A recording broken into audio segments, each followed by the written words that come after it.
오늘은 5월 첫 번째 주일로서 교회가 전통적으로 어린이 주일로 지키고 있는 주일입니다.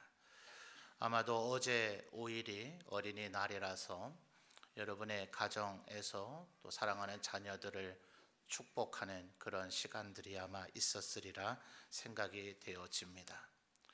그러나 부모님들께서 자녀들에게 해줄 수 있는 것은 참 한계가 있겠죠.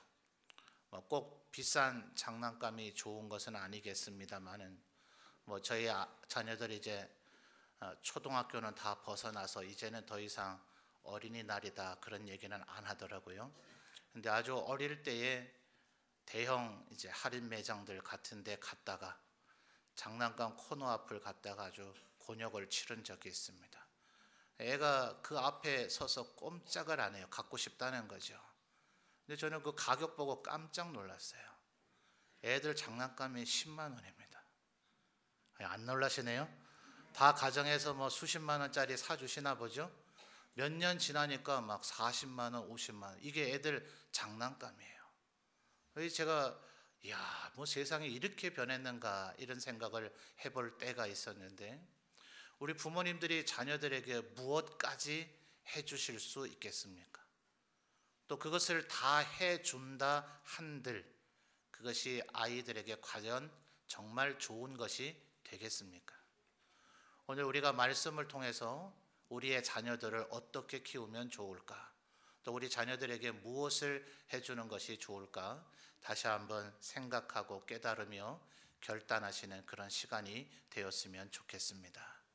성경에 어린 아이 시절에 대해서 나오는 인물들이 좀 있는데, 그 중에서도 아마도 단연코 우리 사무엘이 그 어릴 때의 모습이 가장 좀 바람직하고 모범적이지 않은가 그런 생각을 해봅니다. 특별히 사무엘이라고 하는 사람이 살던 그 시대는 아직 왕이 없던 시절이죠. 하나님께서 이스라엘 백성들을 출애굽하고 난 후 가나안 땅에 들어오게 하셨을 때에 언젠가는 그들에게 하나님을 보좌해서 그들을 통치할 왕을 세우고자 하셨습니다. 그래서 모세오경의 말씀을 보면 너희들이 가나안 땅에 들어가게 되면 그곳에서 이러한 왕을 세우게 된다라는 얘기를 해 주셨으나 아직은 그때가 되지를 않았습니다. 그리고 모세 때로부터 이제 본격적인 선지자의 시대가 열리기는 했지만, 이 선지자들은 왕이나 제사장처럼 그 다음 때의 사람에게 바로 계승이 되어지는 것이 아니라서 선지자들이 활동하지 않던 그런 시대들도 있었습니다. 그리고 우리가 잘 아는 대로 이 사무엘이 활동하던 시기에 제사장은 엘리이고 그 아들 홈니와 비느하스인데, 이들은 성경에 나타나 있는 제사장들 중에서는 아마도 단연코 제일 타락하고 부패한 그런 제사장으로서 아마 기억이 되어질 것입니다.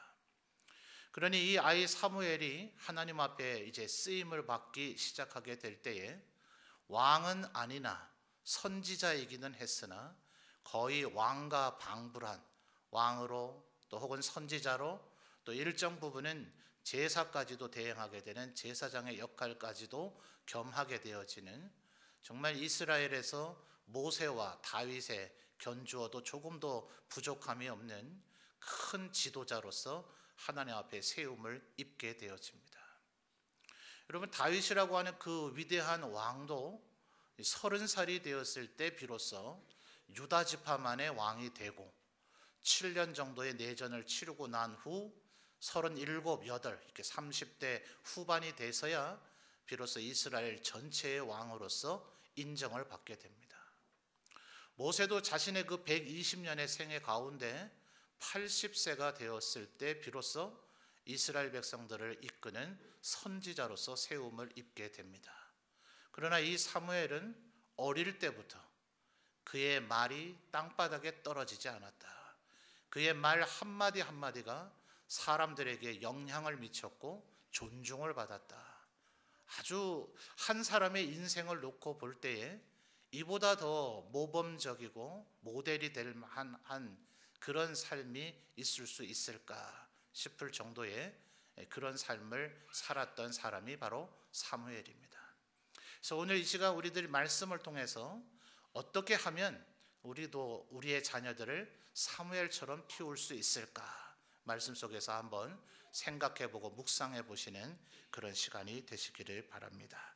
자, 먼저 우리 한 장 앞으로 가서 사무엘상 1장 말씀을 한번 볼까요? 오늘 가까이에 있는 몇 구절을 한번 찾아볼 텐데요.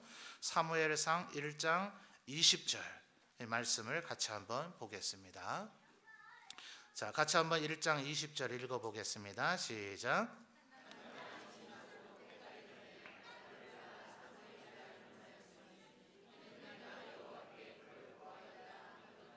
아멘. 자, 이 사무엘의 어머니가 한나이죠. 근데 이 한나가 아이를 낳고 이름을 사무엘이라 그랬는데 사무엘이라는 이름의 의미가 뭡니까? 이는 내가 여호와께 그를 구하였다. 우리 성도님들 잘 아시는 대로 한나는 원래는 아기를 못 낳는다 이렇게 여겨졌던 여인이죠. 그 남편에게 또 다른 아내가 있었으나 그 아내는 이 성경에 나타난 단어의 표현으로 보면 아들들과 딸들이 있었다. 자, 우리 말로는 그냥 복수이라서 최소 2명 정도를 생각할 것인데 이 히브리 말은 단수와 쌍수 그리고 복수가 있어요. 1은 단수이고 2는 쌍수이며 셋 이상부터가 복수입니다. 그래서 아마도 이 한나 외에 또 다른 아내가 무려 6명의 자녀를 둘 동안 한나는 아이가 없었다. 그래서 누가 보더라도 한나는 아기를 낳지 못하는 불임의 여인으로 보여졌던 여인이었습니다. 그런데 이 여인이 어떻게 해서 사무엘을 낳게 됐어요? 하나님 앞에 간절히 기도했기 때문에 그렇습니다. 얼마나 간절히 기도했는지 여러분 14절 보십시오. 14절 보시면 엘리가 그에게 이르되 네가 언제까지 취하여 있겠느냐 포도주를 끊으라 이렇게까지 얘기할 정도였어요. 왜냐하면 13절을 다시 한번 같이 잘 볼까요? 한나가 어떻게 했습니까? 속으로 말하며 입술만 움직이고 음성은 들리지 않았다. 자, 그 앞에 12절을 보면 그가 여호와 앞에 어때요? 오래 기도했다라는 것이죠. 그래서 그 오래 기도하는 동안 엘리가 한나의 입을 본 거예요. 입을 봤는데 어때요? 소리는 내지 않고 계속 입이 움직이니까 엘리가 뭐라고 여긴 겁니까? 술 취했구나 이렇게 여긴 거예요. 이 시간이 얼마나 걸렸을까요? 오래 기도했다라고 얘기했는데 여러분 한번 이렇게 기도해 보신 적이 있으십니까? 오래. 그런데 소리는 내지 아니하고 입술만 계속 움직여요. 얼마나 오래 얼마나 간절히 기도했으면 물론 엘리라고 하는 제사장이 조금 영적인 것이 바닥을 쳐버렸죠. 엘리에 대한 평가는 늘 의자에 앉아 있었던 사람이다. 그래서 하나님께서 3장에 가면 사무엘을 직접 부르시는데 엘리는 그때까지 이제 하나님의 음성을 아예 못 듣는 그런 제사장이 되어져 버릴 정도였죠. 그러니 엘리가 착각을 해서 그럴 수도 있지만 엘리도 그래도 명색이 제사장 아닙니까?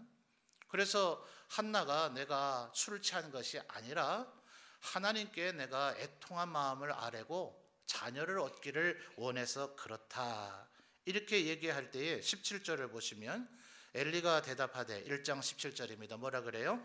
평안히 가라. 이스라엘의 하나님이 네가 기도하여 구한 것을 허락하시기를 원하노라. 이게 제사장이죠.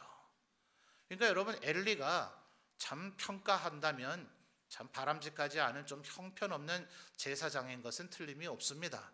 그러나 제사장이 아닌 것은 아니거든요.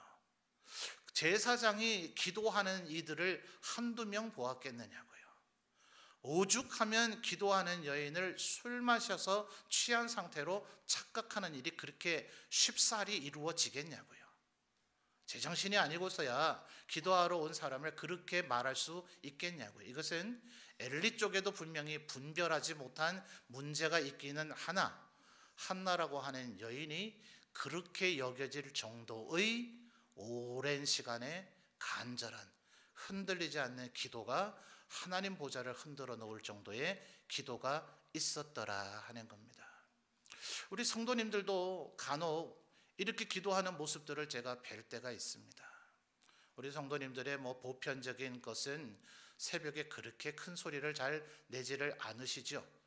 대부분이 다 소리를 내지 않으시니 소리내서 기도하는 분을 오히려 불편해하는 그런 경향이 조금 있어요. 그래서 소리내서 기도하기를 원하는 성도들이 우리 새벽에는 조금 힘들어할 정도입니다. 그런데도 불구하고 그런 정서를 느끼고 그런 느낌을 갖고 있더라도 간혹 볼 때는 찬양까지도 하고 내 기도의 내용을 남들이 다 알아듣든 말든 간절히 기도하는 성도들을 새벽에 볼 때가 있더라고요. 어떨 때는 제가 설교를 잘못했나, 혹시 마음에 시험 들도록 상처를 드렸나 싶을 정도로 거의 대성통곡하다시피 흐느끼니까 제가 기도하는 그 뒤에 소리를 들으면서 제가 설교한 내용을 다시 이렇게 한마디씩 한마디씩 다시 생각해 본 적이 있습니다. 혹시나 제가 말 실수를 해서 지금 마음에 시험이 들어서 저렇게 흐느껴 우시는가 싶을 정도로 그 뒤에 별 얘기가 없는 거 보면 그것은 아닌 것 같기는 하나 그렇게 여겨질 정도로 간절히 기도하는 모습들을 우리 교회 새벽에서도 간혹 본단 말이죠. 모든 분들이 왜 무엇 때문에 그렇게 기도했는지 제가 다 알지는 못합니다. 알아야 할 이유도 없고요. 하나님께서 아시고 하나님께서 응답해 주실 것이니 제가 꼭 알아야 할 이유는 없습니다. 그러나 이런저런 이유들로 인해서 성도님들이 무엇을 위해서 간절히 기도하는지가 직간접적으로 제 귀에 들려질 때가 있는데 대부분 그런 것들이죠. 몸이 아픈 가족이 있다든지 아니면 아주 중대한 시험을 앞두고 있다든지 하는 인생에 아마 아주 중대한 결정들을 내릴 때에 우리 성도들이 간절히 기도하는 그런 모습들을 간혹 보게 되어집니다. 우리 한번 기도해 보셨던, 그렇게 했던 우리 성도님들 한번 대답해 보십시오. 그때 하나님께서 응답해 주시던가요? 문제 해결해 주시던가요? 아니에요? 비밀이에요? 해줬는지 안 해줬는지 나만 알고 있을 비밀입니까? 아니면 해준 적이 없습니까? 다시 한번 답해 보십시오. 하나님께서 기도 응답해 주시던가요? 문제 해결해 주시던가요? 여러분, 어쩌다 기도해도 그렇게 해 주신다면, 매일같이 기도한다면 우리 인생에 어떤 일이 벌어지겠습니까? 여러분, 이 한나라고 하는 여인은 어땠을까요? 아이를 낳고 싶어서 그때만 간절히 기도하고 아이를 낳고 난 후에는 어떻게 했을까요? 여러분, 오늘 우리가 1장 20절까지 아까 살펴봤는데 22절을 보십시오. 이제 아이를 낳고 나자 22절을 보면 오직 한나는 올라가지 아니하고 그의 남편에게 이르되 아이를 뭐해요? 젖되거든 내가 그를 데리고 가서 여호와 앞에 뵙게 하고 거기에 영원히 있게 하리이다. 이렇게 해서 아이가 젖을 떼고 나자 이제 사무엘을 하나님 앞에 데리고 갑니다. 자, 한 장 넘기셔서 2장으로 되돌아와서 봅시다. 2장 19절 여러분 한번 읽어주십시오. 시작.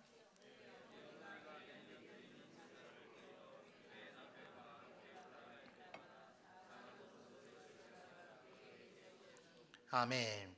자, 이제 이 2장 19절 상황은 젖을 뗀 사무엘을 엘리에게 아예 데려다 주고 본인과 자기의 남편은 1년에 한 번 정도 매년 드리는 제사를 드리기 위해서 하나님의 법궤가 있는 성소로 올라가고 있는 모습입니다. 거기에는 하나님만 뵈러 가는 것이 아니라 엘리도 있고 자기 아들 사무엘도 있죠. 그래서 19절의 하반절을 보니까 그때 어때요? 올라갈 때마다 작은 겉옷을 지어다가 그에게 주었더니 이 그가 누굽니까?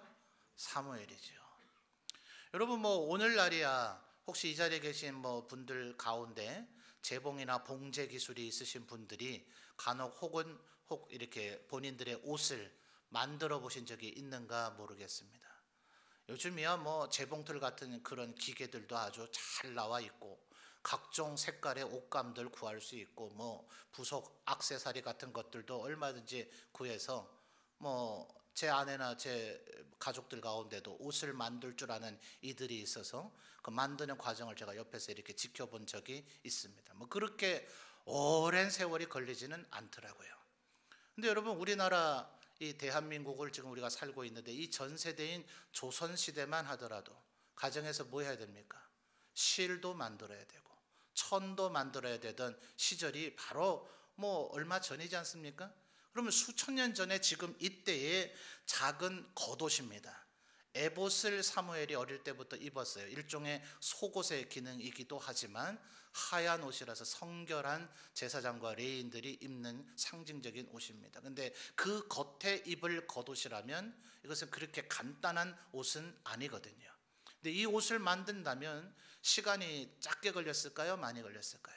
아마 적지 않은 시간이 걸렸을 것입니다.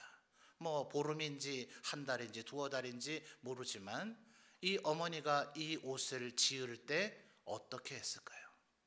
그죠? 매일같이 지금 사무엘을 데리고 키우고 보고 있는 상황이 아니기 때문에 성소의 제사장에게 맡겨놓은 아들을 그리워하면서 그 아이의 입을 옷을 지을 때 이 어머니는 아마도 기도했을 것입니다. 사랑하는 성도 여러분, 어쩔 때 우리에게 정말 절박한 이유가 있을 때 그때 기도하는 것도 귀한 일입니다. 하나님께서 귀히 보시고 선히 응답하여 주실 것입니다. 그러나 만약 우리들이 정말 매일같이 정말 간절히 중단하지 아니하고 쉼 없이 우리의 자녀들을 위해서 기도한다면 어떠한 일이 벌어질까요? 하나님께서 우리의 기도의 대상 되어지는 우리의 자녀들을 크게 축복하여 주실 줄 믿습니다. 사랑하는 성도 여러분, 반드시 하나님 앞에 오늘 이 시간 다시 한번 다짐하십시오. 여러분의 자녀가 장성했어도 상관없습니다. 혹시 여러분의 자녀가 결혼해서 가정을 이루어서 애를 낳습니까? 자녀를 낳았으니 아이고 우리 자녀 이제 다 컸다, 어른이다, 의젓하다, 대단하다 이렇나요? 솔직히 애가 애 낳았다는 느낌이 들 때가 있지 않습니까? 자녀를 낳았으나 여전히 부모의 눈에는 아이에 불과하죠. 30대든 40대든 50대든 60대든 부모님 생존해 계시면 그는 여전히 자녀인 것입니다. 그러므로 부모된 우리들의 사명이 무엇일까요? 연세 드신 어르신들 혹시 고단하실려나 모르겠습니다만 그래도 우리가 부모로서 하나님께서 우리에게 자녀들을 맡겨주셨다면 우리가 이 세상 떠나는 그 순간까지 우리의 자녀 손들을 위해서 기도하는 것이 우리의 사명이고 가장 큰 사랑을 행하는 것이며 그 자녀 손들에게 우리가 줄 수 있는 그 무엇보다도 제일 좋은 것을 주는 길인 줄 믿습니다. 그러므로 여러분, 우리 아이는 사무엘과 같이 어리지 않다, 이미 뭐 다 장성해서 모든 것이 다 이미 결정됐다, 아니요. 하나님은 전능하신 하나님이신 줄 믿습니다. 한순간에 인생을 바꾸시는 하나님이신 줄 믿습니다. 사울이었던 그 사도를 다메섹 도상에서 한순간에 바울로 바꿔버리실 수 있는 하나님이신 줄 믿습니다. 그러므로 오늘 우리의 기도는 여전히 늦지 않았다. 오늘부터 다시 한번 결심하셔서 여러분의 자녀를 위해서 어떤 순간에만 기도하는 것이 아니라 끊임없이 지속적으로 계속해서 기도하시는 우리 모든 성도들이 되시기를 주님의 이름으로 축원합니다. 예수님께서도 뭐라 그러셨어요? 구하라, 찾으라, 두드리라. 너희가 악할지라도 너희 자녀에게 좋은 것으로 주고자 하거든 하늘에 계신 너희 아버지께서 사랑하는 너희 자녀들에게 뭘 주세요? 좋은 것을 주고자 하시지 않겠는가? 여러분, 무엇이 여러분의 자녀들에게 필요합니까? 무엇이 그 자녀들에게 공급되어지기를 원하십니까? 여러분, 아마 자녀들이 좀 바르게 되기를 원해서 공부 열심히 해라, 놀지 마라, 뭐 아무 여자나 쳐다보지 마라, 하여튼 그런 모든 말들, 아마 차 조심해라 뭐 등등 별 말들을 다 하실 겁니다. 근데 그것이 말로 너무 많이 되어지면 잘못하면 잔소리밖에 되질 않습니다. 100마디, 1000마디, 10,000마디 말을 하기보다는 하나님께 그 아이를 맡기십시오. 그것이 한나가 사무엘을 엘리에게 데려다 준 것과 같은 의미입니다. 여러분이 꼭 예배당 사택에 여러분의 자녀들 다 합숙시킬 공간은 없습니다. 꼭 이 예배당에 데려다 놔야 되는 것이 아니라 여러분이 기도로 하나님께 여러분의 자녀를 맡길 때 하나님께서는 여러분의 자녀들에게 가장 좋은 것으로 주실 줄 믿습니다. 여러분, 이어지는 말씀 18절 말씀을 한번 보실까요? 자, 2장 18절입니다. 여러분 다시 한번 읽어주십시오. 시작.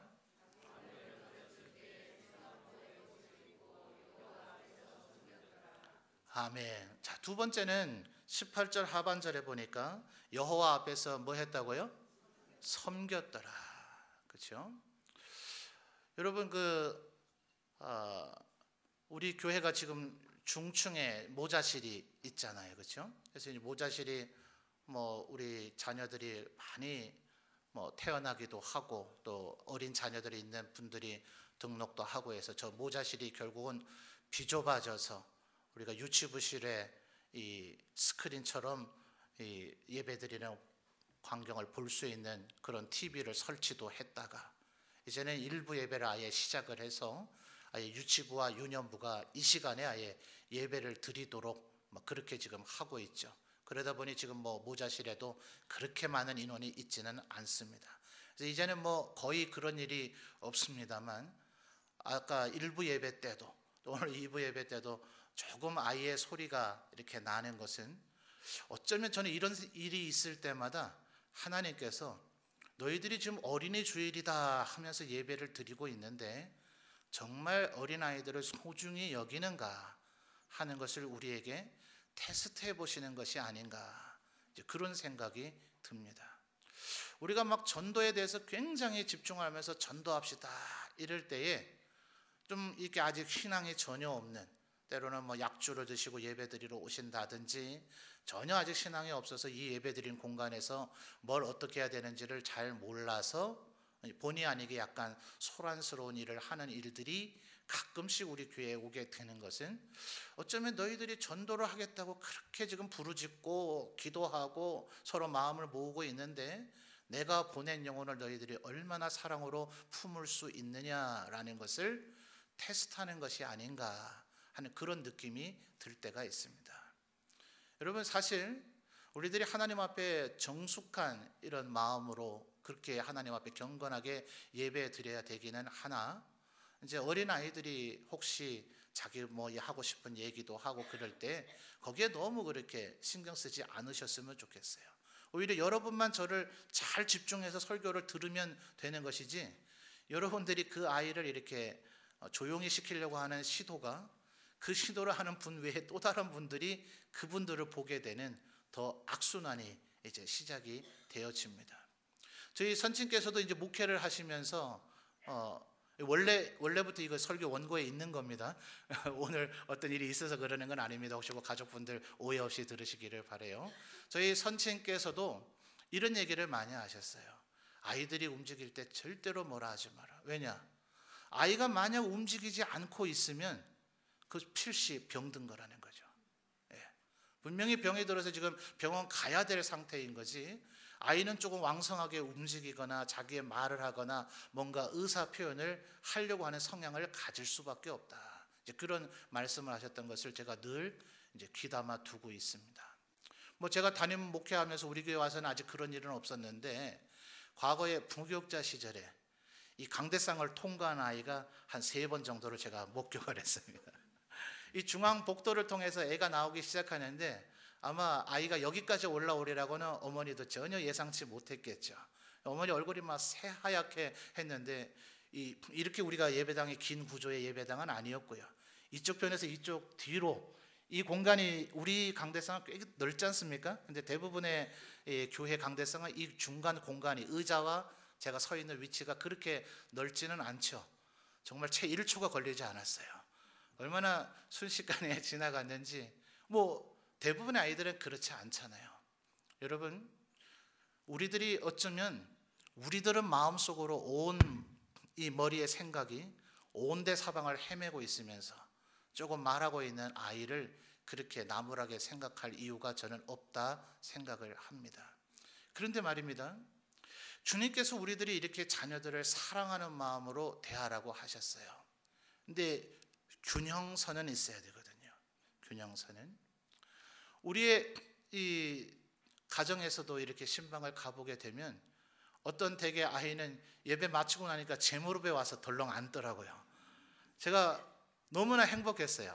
이 아이가 저를 거부감을 갖지 않고 자기 가족으로 여기고 있는가 보다 싶어서 마음에 행복한 마음이 있었습니다. 근데 요즘 우리 젊은 자녀 부모님들이 아이들이 각 가정에 거의 하나이다 보니까 제가 여러 차례 이미 말씀드렸습니다만 세상에서 우리 하나님을 일반 이 우리나라 사회에서는 옛날부터 하늘에 계신 님이다 해서 하느님이라는 표현을 많이 쓰죠. 그래서 애와 하느님이 융합이 돼서 뭐라 그래요? 애를 애느님이라고까지 부르는 그런 시대가 됐습니다. 근데 여러분 지금 18절 말씀 다시 한번 보십시오. 사무엘은 어렸을 때에 세마포 에봇을 입고 여호와 앞에서 뭐 했다고요? 섬겼더라. 여러분 이 섬김이라고 하는 말의 단어의 출발이 어디일까요? 이것은 바로 종과 주인과의 관계를 이야기하고 있는 겁니다. 우리가 어릴 때부터 어린아이는 굉장히 미흡합니다. 분명히 우리처럼 그렇게 숙달되지 않습니다. 제가 자녀 아이들 셋을 키우면서요, 위에 두 명에게는 너무 엄하게 했던 것 같아요. 그래서 그것이 좀 반성이 되어져서 제 막내에게는 오늘 집에 들어가면 막내에게 혼나겠는데요, 절대로 이런 얘기 들었다고 내색하시면 안 됩니다. 이 막내에게는 굉장히 자유분방하게 좀 키운다고 애를 써봤어요. 그래도 위에 형들이 그렇고 또 어머니가 또 잔소리 안 하겠습니까? 그래서 애가 아주 예배 시간엔 얘기 안 해야 된다, 움직이지 말아야 된다, 이런 것이 어느 정도 세뇌가 되어 있는가 봐요. 그래서 어느 날 제가 부목사 시절에 담임 목사님께서, 그 교회는 부목사가 여러 명 있는 교회라서 각 교육부서들을 부목사들이 돌아가면서 축도를 해주라 이렇게 지시를 내렸습니다. 그래서 제가 어느 날 유치부 예배 뒤에 가서 앉아 있었어요. 그러니까 아이는 제가 와 있을 거라고는 상상을 못했겠죠. 옆에 아이가 이제 말을 거니까 이렇게 손으로 치더라고요. 두 번, 세 번 치는데 계속 말을 하니까 아마도 제가 볼 때는 말하지 마라고 말한 것 같아요.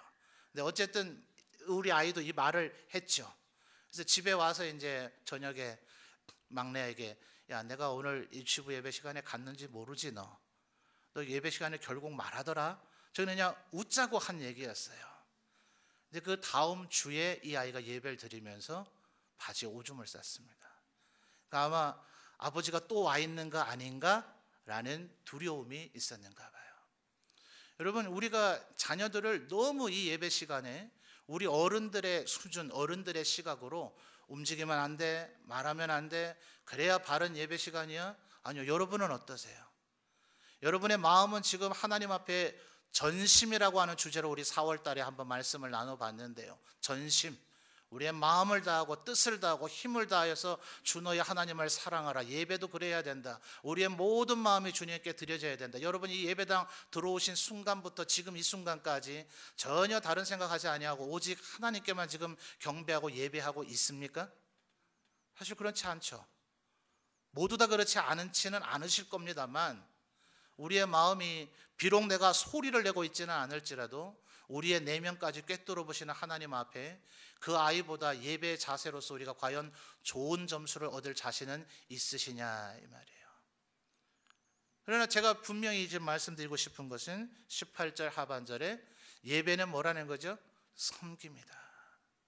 그래서 저는 너무 아이에게 과도한 것을 요구하지는 마시되, 다만 우리 젊은 자녀를 두신 젊은 부모님들에게 이런 말씀은 드리고 싶어요.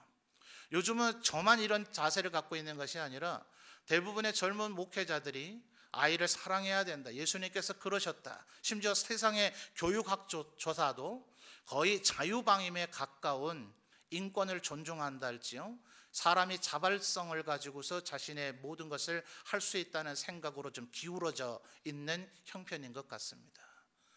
그러다 보니 너무나 자유분방하게 아이를 두다 보니, 예를 들어 말입니다, 가정에 조부모님이나 일가 친척들이 모였을 때 그곳에서도 나름의 룰이 있을 거 아닙니까? 할아버지 할머니가 말씀하실 때는 조금 모두 다 경청을 해야 되는지, 또 어린이집이나 유치원을 보내고 나면 그곳에서도 이제 또래의 아이들과 함께 공동의 집단 생활을 하게 될 때 그곳에서 지켜야 될 룰이 있을 거 아닙니까? 함께 공부를 한다든지, 함께 밥을 먹는다든지, 함께 잠을 잔다든지, 어떤 식이든지 그 아이 수준에 맞는 룰이 있을 것인데 그것조차를 전혀 가르치지 않는 부모님들을 볼 때가 있습니다. 그래서 그것은 조금 아쉽다. 우리 이 세상은 절대로 인간은 아담과 하와가 에덴 동산에서 추방되고 난 후에 우리는 악성, 죄성을 띠고 원죄를 가지고 다 태어났습니다. 그러니 세상 철학에서 말하는 개념 속에서 우리는 성선설이 아닙니다. 근본적으로 성악설 가운데서, 죄악된 가운데서 이미 죽음의 권세 아래서 우리는 모두 다 태어났습니다. 그래서 그 아이로 하여금 하나님을 섬기는 것을 가르치지 아니하면 절대로 자동적으로 하나님을 섬김을 알게 되지는 않습니다. 여러분, 이거 어디서 해야 될까요? 예배 시간, 지금 이 한 시간이 그것을 검증하는 시험의 시간입니까? 아니란 말이에요. 제가 여러분에게 지금 강조드리고 싶은 말씀은 여러분의 가정에서 일주일에 한 번 정도라도 가정 예배를 드리십니까? 내가 목회자가 아니니 도저히 설교하기 어렵다, 예배라고 하는 것을 하기가 어렵다 싶으십니까? 그렇다면 소리내서 찬송가를 찬양을 하십니까? 혹시 이 세상에 가요를 부르는 것이 여러분 성경에 대한 과도한 해석이에요. 하나님 앞에 찬양을 하라, 하나님 앞에 영광을 돌려라, 나는 내 영광을 우상에게 빼앗기지 아니하리라 하는 이 하나님의 말씀을 우리 예수 믿는 사람들이 찬송가만 불러야 되고 가요든 가곡이든 팝송이든 애국가든 이런 걸 부르면 안 된다고 생각하는 것은 과한 해석입니다.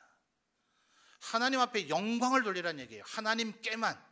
찬송이라고 하는 그 단어, 그 노래를 통해서 하나님을 경배하고 숭배하며 영광을 돌리라는 이야기이지 다른 일체 모든 음악 행위는 하지 말라라는 얘기는 아닙니다. 그러나 그럴지라도 여러분이 다른 노래들은 많이 부르고 있는데 가정에서 한 번도 찬송을 부르지 않다면 그 아이가 하나님을 섬기는 방법을 배울 길은 요원하다 하는 거예요. 그래서 제가 젊은 자녀를 둔 부모들에게 신방 갔을 때는 꼭 이 얘기를 합니다. 하루에 한 곡 이상씩 찬양을 소리내서 부르라. 하루에 한 장 정도는 성경을 소리내서 읽으라.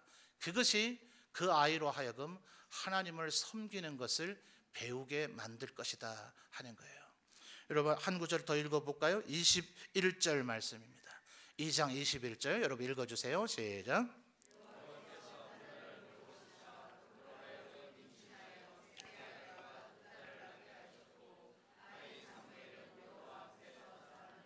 아멘.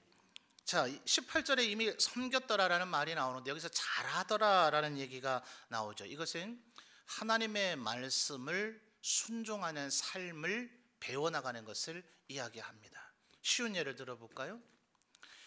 제게 이렇게 말했던 분이 누군지 저는 기억나질 않습니다.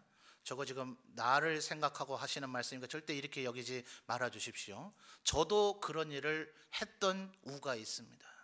뭐냐 하면 간혹 이제 저를 볼 때 아이의 머리를 확 힘줘서 꺾으면서 인사해라 이렇게 시키는 부모님들이 있어요. 집에서 인사를 하도록 가르치셨어야죠. 제 앞에서 그렇게 하기보다는 안 돼 있으니까 그렇게 하겠죠. 그냥 인사하는 것이 아이에게 습관이 되었으면 부모님이 굳이 어른을 뵀으면 목사님을 왔으면 인사해야지 라는 말을 하지 않아도 인사를 하겠죠. 뒷수습이라도 하시려고 그렇게 하는 마음까지는 이해가 되지만 인사를 하거라 라는 말씀을 하심으로 평생새 인사 교육이 잘 안 돼 있구나라는 것을 증명하시는 결과가 되어버립니다. 제 나름대로는 저희 3명 자녀에게 제 아내도 어른을, 똑같은 어른을 하루에 몇 번 뵀어도 계속 인사하거라 정말 귀에 딱지가 않도록 했건만 이제 커서 보니까 저도 그랬던 순간이 있다고요, 없다고요? 저도 그랬습니다. 저도 아이에게 인사해야지 이 녀석아. 근데 애가 그러더라고요. 했는데요. 그러더라고요. 또 이런 경우도 있더라고요. 이제 어른과 눈동자가 마주쳐야 인사를 해야 되는데 어른하고 그 타이밍을 못 맞추는 거예요. 애는만 인사하려고 지금 언제나 보실까 이러고 있는데 결국 그 타이밍을 못 맞춰서 뭐 내성적인 아이들이 그렇겠죠. 못한 경우도 물론 있기는 있더라고요. 여러분, 이 자란이라 하는 이 개념은 뭐냐 하면 결국은 하나님의 말씀이 우리의 삶의 체질이 되어지는가. 이럴 때 이 자녀들은 사무엘과 같이 하나님 앞에 크게 쓰임받는 자녀들이 될 것이다 하는 것입니다. 여러분, 그럴 때 어떠한 일이 벌어집니까? 3장으로 한 구절만 더 찾아보죠. 3장 19절 말씀입니다. 3장 19절 같이 한번 읽어주십시오. 시작.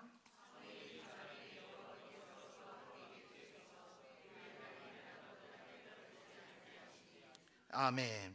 자, 19절에 사무엘이 뭐 하매요? 자라매. 자, 이 자라매라고 하는 한글 번역이 완전히 자라나고 난 후에라는 의미로 오해가 되어질 수 있지만 지금 자라나는 과정, 진행형을 얘기하고 있는 표현입니다. 자라나는 그 과정 속에서 여호와께서 그와 뭐해요? 함께 계셔서 그의 말이 하나도 땅에 떨어지지 않더라. 아까 서두에 말씀드렸듯이 다윗은 30살의 유다 지파의 왕으로, 37, 8이 돼서야 이스라엘 전체의 왕으로, 모세는 80세가 되었을 때에 선지자로 세움을 입었으나 사무엘은 아직 어쩌면 바울 사도의 디모데의 나이가 얼마였는지를 정확히 알지를 못하니 아마도 디모데보다도 더 어린 나이대에 하나님의 백성의 지도자가 되었다고 신학자들은 다 이야기합니다. 어릴 때부터 그의 말이 땅에 떨어지지 않는 그 말의 신중함과 그 말의 적절함과 그 말의 그 권세가 사람들에게 영향을 미치는 이러한 사무엘로 자라나는 방법, 중단하지 않고 기도하고 하나님을 섬기는 도리를 가르치고 그를 말씀 가운데서 자라나게 할 때 우리의 자녀 손들이 하나님 앞에 사무엘과 같이 귀한 일꾼으로 자라나게 될 것이다 하는 것입니다. 여러분, 이것을 어떻게 해야 될까요? 우리의 부모님들이 먼저 이렇게 할 때에 우리의 자녀들이 그것을 보고 따르게 되어질 줄 믿습니다. 그래서 내가 먼저 하나님 앞에 다시 한번 우리 4월에도 부활주의를 지내면서 어떻게 신앙생활을 해왔는가, 또 어떻게 할까 다시 한번 다짐하고 결심하는 시간들이 있었는데, 이제는 내 자녀를 하나님 앞에서 바로 세우기 위해서라도 우리들이 더 기도하고 더 하나님의 말씀대로 살아갈 때에 우리의 자녀 손들을 하나님께서 사무엘과 같이 축복하여 주실 줄 믿습니다.